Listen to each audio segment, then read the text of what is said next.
Hi everybody, this is Barrie Morganstein, the Psych Mom, coming to you today to talk about baby sign language. And I want to share some information about baby sign language because it's really not just for babies. You can also use it with toddlers and with older children too, especially children who may have language or communication issues, such as kids with auditory processing problems or kids on the autism spectrum. So let's talk about baby sign language with the babies. So although babies coo shortly after birth and they babble at just a few months of age, and they may say a few words by the age of 1, they don't really use speech consistently to communicate until really about 18 months, and then really mostly at about 2 years, where kids are putting together 3 words, 4 words to communicate.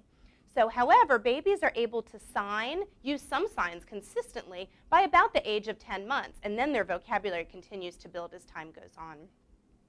Sign language, or baby sign language, isn't just helpful in your toddler communicating with you or your infant communicating with you, but for you to communicate with your child and to teach them really good receptive language.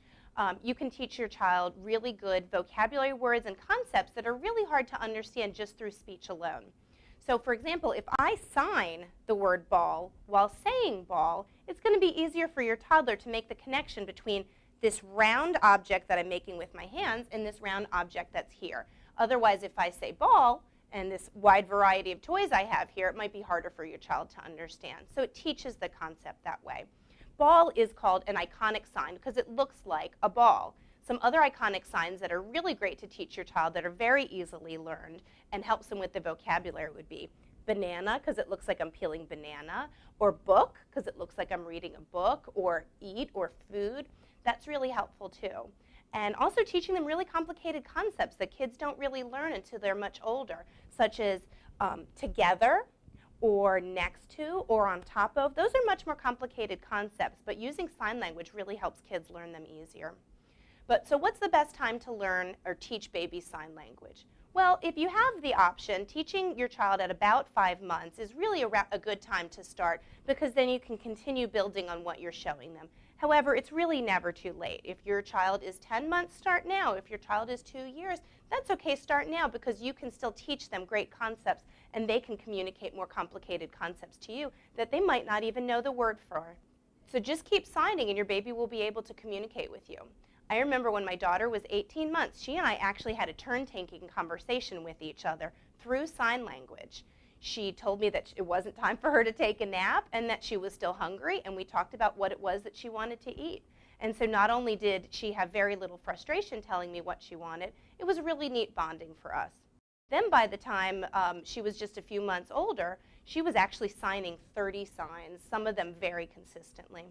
So some great signs to start off with are things related to eating, because that's one of baby's favorite pastimes. So eating, water, milk.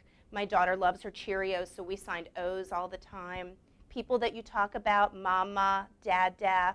Our dog is named Buddy, so we signed dog for Buddy, and my daughter would talk about Buddy all the time. Needs that they have, bed, passy, diaper. So some other signs to use with your toddler are really great ways to help them communicate if it's time to go to the bathroom or if they need to change their diaper. Those are things that toddlers really need to be communicating with their parents. And again, talking about food is really helpful with your toddler too. Even if you don't know American Sign Language, that's okay. Use the sign language that you create. Use gestures. Use what are called home signs, which are signs that you make up that make sense to you and your child. I do have some baby sign language books that I would recommend that are really great. One of them is called Baby Talk by Monica Beyer, and the other one is Baby Sign Language Basics by Monta Bryant. Those are great.